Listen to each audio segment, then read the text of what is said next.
વિદ્યાર્થી મિત્રો, આ પ્રશ્ન બોર્ડની પરીક્ષામાં પૂછાયેલો છે અને માર્ચ 2026ની બોર્ડની પરીક્ષા માટે પણ ખૂબ જ અગત્યનો પ્રશ્ન છે. તો વિદ્યાર્થી મિત્રો, હવે આપણે પ્રશ્નની ગણતરી ચાલુ કરીએ છીએ. તો વિદ્યાર્થી મિત્રો, અહીંયા આપણને દ્વિચલ સુરેખ સમીકરણ યુગ્મનો ઉકેલ આદેશની રીતે શોધવાનું કહેવામાં આવેલું છે. તો વિદ્યાર્થી મિત્રો, સર્વપ્રથમ આપણને જે બે સમીકરણો આપ્યા છે એ બે સમીકરણોને આપણે થોડું સાદુરૂપ આપી દઈએ. તો સાદુરૂપ આવું થશે કે અહીંયા બે પહેલા સમીકરણની અંદર 2 અને 3નો લસાઅ થશે 6, એટલે અહીંયા 3 તરી 9x થશે અને 2 પંચા -10y થશે, બરાબર અહીંયા -2. અને અહીંયા પણ 3 દુ 6 લસાઅ નીકળશે, એટલે 2x + 3y is equal two 13/6 થશે. હવે વિદ્યાર્થી મિત્રો, અહીંયા આગળ આપણે આ જે 6 ને છે ને રાઇટ હેન્ડ સાઈડ પર લઈ જઈશું. તો અહીંયા ભાગાકારમાં છે તો ગુણાકારમાં જશે, એટલે આપણી પાસે મળશે 9x - 10y is equal two -12. અને અહીંયા આગળ તો બંને બાજુ 6 છે, એટલે 6નો છેદ ઉડી જશે, એટલે આપણને સમીકરણ મળશે 2x + 3y is equal to 13. તો હવે વિદ્યાર્થી મિત્રો, આપણને આ બે સમીકરણો મળ્યા છે. તો આ સમીકરણને આપણે 1 નંબર આપીએ અને આ સમીકરણને આપણે 2 નંબર આપીએ છીએ. હવે વિદ્યાર્થી મિત્રો, આપણે ઉકેલ આદેશની રીતે શોધવાનો હોવાથી આ બંને સમીકરણમાંથી કોઈ એક સમીકરણને પસંદ કરી લઈએ. તો માની લો કે આપણે સમીકરણ 2ને પસંદ કર્યું. તો સમીકરણ 2ને પસંદ કર્યું એટલે આપણે લખીએ સમીકરણ 2 લેતા. સમીકરણ 2 લેતા. તો હવે સમીકરણ 2 લખી દઈશું, 2x + 3y is equal to 13. હવે વિદ્યાર્થી મિત્રો, અહીંયા આગળ આપણે ચલને નક્કી કરવાનું કે કયા ચલને આપણે સૂત્રકર્તા બનાવીશું. તો માની લો કે આપણે ચલ x સૂત્રકર્તા બનાવીએ છીએ.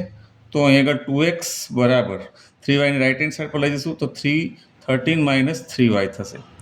હવે અહીંયા 2 ગુણાકારમાં છે, તો જમણી બાજુ ભાગાકારમાં જશે, therefore x બરાબર 13 - 3y/2 થશે. તો આ જે મળ્યું એને આપણે સમીકરણ નંબર 3 આપી દઈશું.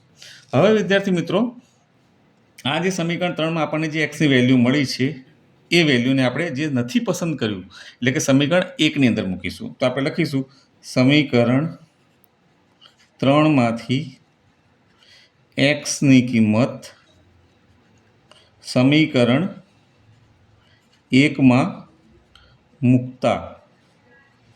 તો પહેલાં સમીકરણ 1 આપણે લખી કાઢીએ. તો સમીકરણ 1 છે 9x - 10y is equal two -12. હવે આની અંદર આપણે આ જે એક્સની કિંમત મળી છે એ આપણે મૂકી દઈશું. Therefore 9 × 13 - 3y/2 - 10y is equal two -12. હવે વિદ્યાર્થી મિત્રો, અહીંયા આગળ આ બંનેમાં છેદ કંઈ ઉડતો નથી, એટલે આપણે આવી રીતે લખી કાઢીશું 9 × 13 - 3y/2 - 10y/1 is equal two -12. હવે વિદ્યાર્થી મિત્રો, અહીંયા આગળ આપણે લેફ્ટ હેન્ડ સાઈડ પર 2 લસા લઈ લઈશું, એટલે આપણને આવું મળશે 9 × 13 - 3y અને આ બે આ બાજુ ગુણાશે, એટલે -20y ઇઝ ઇક્વલ ટુ -12.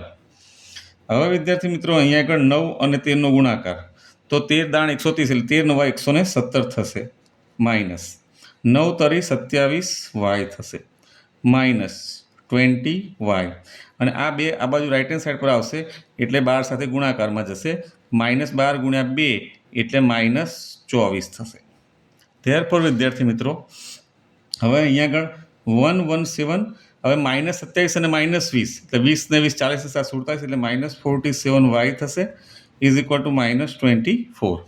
હવે વિદ્યાર્થી મિત્રો, -47ને આપણે લેફ્ટ હેન્ડ સાઈડ પર જ રહેવા દઈએ અને આમ +117 છે એને રાઇટ હેન્ડ સાઈડ પર લઈ જઈએ, તો -117 થઈ જશે.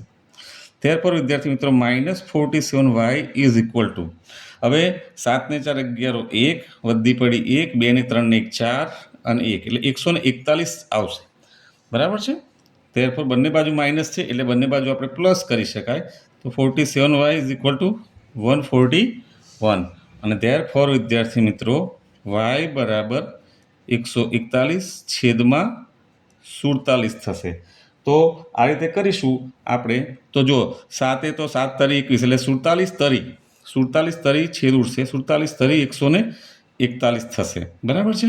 ધેરફોર વિદ્યાર્થી મિત્રો અહીંયા આપણને વાયની કિંમત મળી 3. હવે વિદ્યાર્થી મિત્રો આપણે આ વાયની કિંમત જે 3 મળી એને આપણે સમીકરણ જે 3 જે છે સમીકરણ 3 એની અંદર મૂકીશું તો આપણને એક્સની કિંમત મળશે. ધેરફોર આપણે અહીંયા આગળ લખીશું કે હવે વાય બરાબર 3 ને સમીકરણ 3માં મૂકતા, તો પહેલાં આપણે સમીકરણ 3 લખી દઈએ. સમીકરણ 3 છે એક્સ બરાબર 13 - 3y upon 2. ધેરફોર એક્સ બરાબર 13 - 3 into y એટલે 3 upon 2. Therefore X is equal to 13 - 9 upon 2. And therefore X is equal to 13માંથી 9 જાય તો 9 ને 4 13 એટલે 4/2, તો 2 દુ 4 થશે. Therefore X is equal two 2. Therefore આપણને ઉકેલ મળ્યો. આમ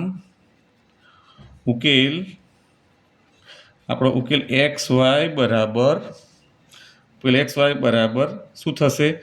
એક્સ એટલે 2 અને વાય એટલે 3. તો આપણો આ ઉકેલ એ માંગેલો જવાબ છે.